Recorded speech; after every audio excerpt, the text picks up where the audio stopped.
दोस्तों ईवी तो फ्यूचर बनते जा रहा है, बहुत सारे लोग भी ईवी को ही प्रेफर कर रहे हैं। तो आज इस वीडियो में मैं आपको बता देता हूँ ईवीज के प्रोज और कॉन्स। चलिए शुरू करते हैं। पहला है दोस्तों, एनवायरमेंटली फ्रेंडली होते हैं ईवी। इसके दो साइड्स है, दोनों मैं आपको बता दूंगा, बट एनवायरमेंटली फ्रेंडली क्यों होते हैं? क्योंकि दोस्तों ईवी जो है ना ही वो पेट्रोल पे चलती है, ना ही डीजल पे, ना ही सीएनजी पे या फिर कौन से भी फॉसिल फ्यूल पे। तो हम ये कह सकते हैं कि जीरो टेल पाइप एमिशंस है। हाँ, मैं जानता हूँ कि बाकी सारी चीजें होती है इनके बैकग्राउंड में, यानी प्रोडक्शन की पहले, ये भी मैं आपको बता दूंगा, बट फिलहाल इस पे कॉन्सेंट्रेट करते हैं। तो आप गाड़ी चाहे रास्ते पे कितनी भी चला लीजिए, टेल पाइप यानी आपके एग्जॉस्ट से कोई भी एमिशंस नहीं आने वाले। तो ये एक पॉजिटिव चीज हो जाती है, क्योंकि रास्ते पे जो पॉल्यूशन है दोस्तों वो कम हो जाता है। सिटीज में जैसे दिल्ली है, मुंबई है, इन जैसे सिटीज में अगर ईवी चलाई जाए तो पॉल्यूशन कम होगा 100%। दूसरी चीज है दोस्तों लोअर ऑपरेटिंग कॉस्ट। तो बहुत लोग एक कारण की वजह से बहुत ईवी को प्रेफर करते हैं, वो है ऑपरेटिंग कॉस्ट। क्योंकि ना आपको पेट्रोल डीजल के प्राइसेस भरने हैं, ना सीएनजी के, ना कोई और फ्यूल के। तो ये ऑपरेटिंग कॉस्ट बहुत कम हो जाते हैं। ऑपरेटिंग कॉस्ट कैसे कम होते हैं? वो वैसे तो आप गाड़ी घर पे चार्ज करोगे और उसके वजह से आप पर यूनिट जैसे चार्ज करोगे, पर किलोमीटर जो कॉस्ट आएगी ईवी की, वो मे बी 1 to 2 रुपीज रहेगी। जहां आपके पेट्रोल डीजल गाड़ियां होते हैं वो लगभग 7 से 10 किलोमीटर पर लीटर चलते हैं। हाँ, अगर आपको पता नहीं है तो इतनी कॉस्टली होती हैं पेट्रोल और डीजल गाड़ियां चलेना। वहीं पे दोस्तों अगर आप इलेक्ट्रिक टू व्हीलर चलाते हो, तो लेट से आप iQube, चेतक, एथर ऐसी गाड़ियां चलाते हो, तो वो लगभग आप 18-20 रुपए में गाड़ी फुल चार्ज कर लोगे और उसके बाद चलाओगे। और इसका लगभग पर किलोमीटर कॉस्ट आता है दोस्तों लगभग 10-20-30 पैसे, इससे ज्यादा तो जाता नहीं है वो। और वहीं पे अगर आप एक्टिवा, जुपिटर या फिर कौन से भी मोपेड चला लोगे जो पेट्रोल पे चलती है, तो आपकी कॉस्ट बहुत ज्यादा बढ़ जाती है। तो इसकी कॉस्ट लगभग 2 से 3 रुपए पर किलोमीटर आती है। तो ये ईवी चलाने से काफी ज्यादा सेविंग्स भी बन जाती है। तीसरा पॉइंट है दोस्तों स्मूथर ड्राइविंग एक्सपीरियंस। अब नॉर्मल गाड़ी चलाते हो उसके लिए आपको इंजन स्टार्ट करना पड़ता है, गाड़ी गियर में लगाना पड़ता है। ऑटोमेटिक है तो गाड़ी खुद से चेंज कर लेगी, बट उसमें भी बारीक से झटके आएंगे, सारी चीजें होती है उसमें। तो इसमें आपके इंजन के वाइब्रेशन ऐड हो गए, रास्ते के वाइब्रेशन ऐड हो गए, फिर आपके गियर बॉक्स के झटके ऐड हो गए। तो ये सारी चीजें भी ऐड हो जाती है। मैनुअल गाड़ी है तो ऑब्वियसली वो पावर का इंटरप्शन भी होगा।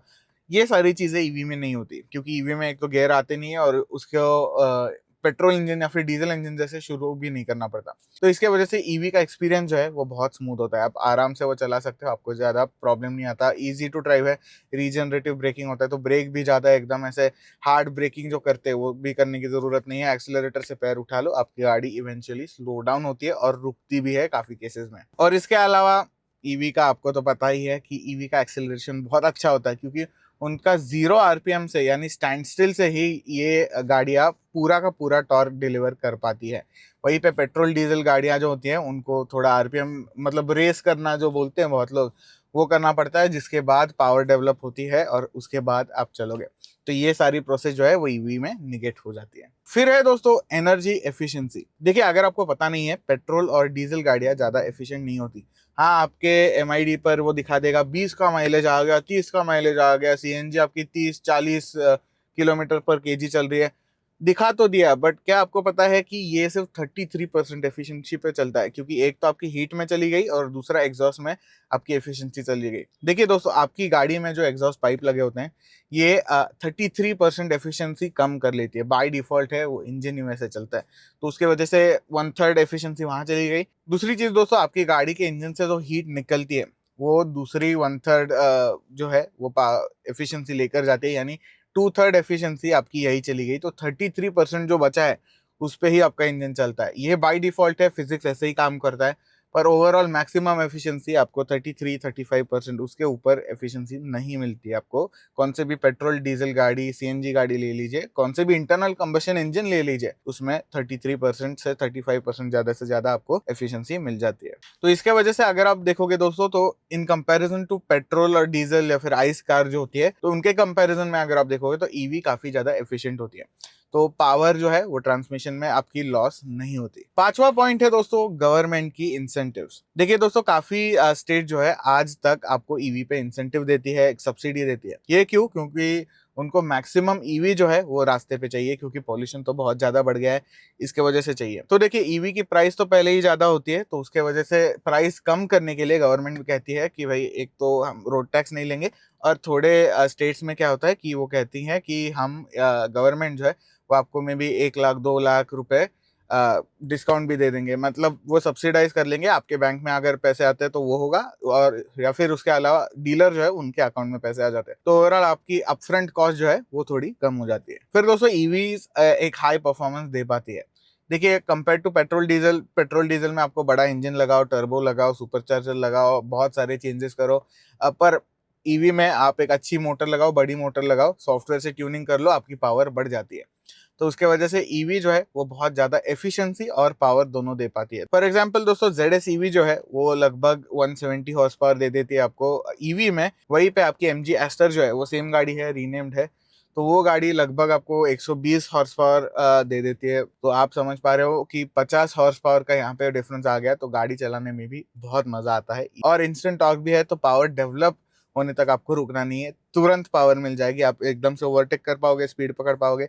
ओवरऑल बहुत मजा आ सकता है ईवी में भी। फिर दोस्तों आप ईवी से आपको पेट्रोल स्टेशन जाने की जरूरत नहीं है, कोई CNG के लाइन में रुकने की जरूरत नहीं है। आप घर पे चार्ज करिए, 100% चार्ज करिए, दिन भर घूम लीजिए, घर पे आइए, गाड़ी चार्ज करिए, आपकी बात वहीं पे खत्म हो जाती है। दूसरे दिन वापस उठिए, 100% चार्ज है, आपको ज्यादा सोचने की जरूरत नहीं है, गाड़ी खुद से चार्ज हो जाएगी। अगर आप चाहते हैं गाड़ी ठंडी हो जाए तो वो भी हो जाएगी।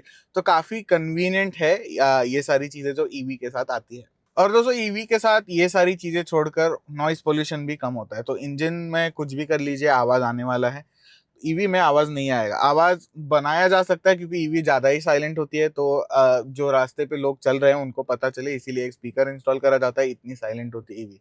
तो ये नई गाड़ियों में आने लगा है कि एक स्पीकर लगाया जाता है बाहर, जिससे आवाज बनती है और लोगों को पता चलता है कि भाई पीछे से गाड़ी आ रही है। इसके अलावा अगर आपको एकदम एक्सट्रीम लेवल का इसका डेमो देखना है, तो डॉज, अगर आपको पता नहीं है, तो वो इंजन का आवाज निकालती है इन स्पीकरों में से। और Hyundai की आयोनिक N जो है वो पूरी पूरी बाहर से भी आवाज निकालती है, अंदर से भी आवाज निकालती है, तो आपको भी मजा आता है और इसके अलावा बाहर के लोगों को भी पता चल जाता है कि भाई गाड़ी आ रही है। फिर दोस्तों डिसएडवांटेजेस पे भी आ जाते हैं। पहली चीज है दोस्तों, आपको ईवी में अपफ्रंट कॉस्ट ज्यादा देनी पड़ती है। देखिए बैटरी जो है कौन सी भी गाड़ी के इंजन से महंगी होती है, तो आपको एक एक्स्ट्रा कॉस्ट देना पड़ता है। वो 1 लाख हो सकता है, 2 लाख हो सकता है, 4 लाख हो सकता है, depending on car to car ये वेरी होते जाएगा।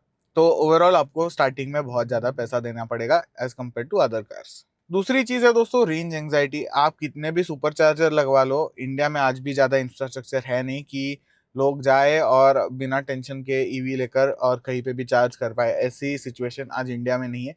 तो रेंज एंजाइटी अगर आप दूर जाने की सोच रहे हो तो हमेशा बनी रहेगी। तो ये एक हम ड्रॉबैक कह सकते हैं ईवीज का। गवर्नमेंट दोस्तों जितना ईवी गाड़ियों को पुश कर रही है, आई होप वो इंफ्रास्ट्रक्चर ठीक करने में भी लगी है, और दूसरी चीज चार्जर इंस्टॉलेशन के भी इतना ही पीछे पड़े तो अच्छा होगा। तो 3 चीजें दोस्तों कि आप गाड़ी का चार्जर लगवाइए, गाड़ी के लिए ग्रिड एकदम स्ट्रांग बनाइए, और उसके अलावा गाड़ी को भी पुश करिए। तो ये 3 चीजें जो है दोस्तों ये बहुत मैटर करता है ईवी को एक सक्सेसफुल प्रोडक्ट बनाने के लिए। इसके अलावा दोस्तों चार्जिंग टाइम अगर आप देखोगे, पेट्रोल डीजल में 5-6 मिनट आप मे बी लाइन में लगे हो, पेट्रोल भर लिया, 10 मिनट मैक्स टू मैक्स आप बाहर हो पेट्रोल स्टेशन से। CNG की बात कर ले तो CNG इस केस में आगे नहीं जाता, क्योंकि CNG की लाइन बहुत जगह पे लगी होती है। जो ऑफलाइन पंप्स है उन पे CNG की लाइन बनी होती है, ऑनलाइन पंप्स में तो बहुत ज्यादा लाइन बनी होती है।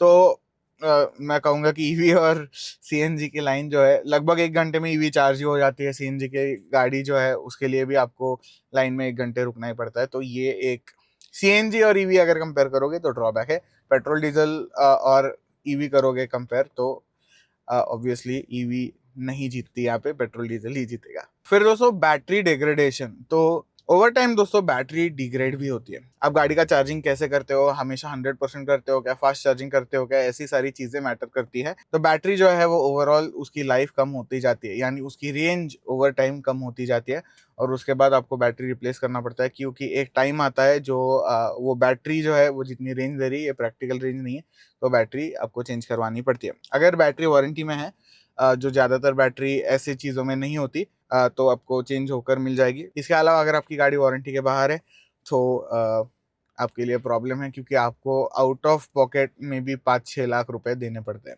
तो ये सारी चीजें आपको ध्यान में रखना है जब ईवी परचेस करोगे। आज के दिन में दोस्तों ईवी के बहुत सारे मॉडल्स नहीं है। आपको बहुत सारी गाड़ियां भी दिख जाती है ईवी में, बट अगर आप देखोगे तो मॉडल ज्यादा नहीं है। आपके पास महिंद्रा के 2 गाड़ियां अभी रिलीज हुई है, अभी तक रास्ते पे नहीं आई है।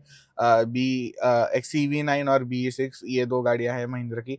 टाटा के पास थोड़ी गाड़ियां हैं, किया के पास एक ही गाड़ी है एक्चुअली, EV6। नई क्रेटा ईवी आई है, तो Hyundai ने स्टार्ट कर लिया है। Hyundai कोना भी है इंडिया में, Hyundai आयोनिक भी है। तो थोड़े मॉडल्स है, सारे मॉडल जो है आपको ईवी में नहीं अवेलेबल। और कभी कभी ऐसे होता है दोस्तों कि इन मॉडल्स के साथ कुछ तो कॉम्प्रोमाइज होता है।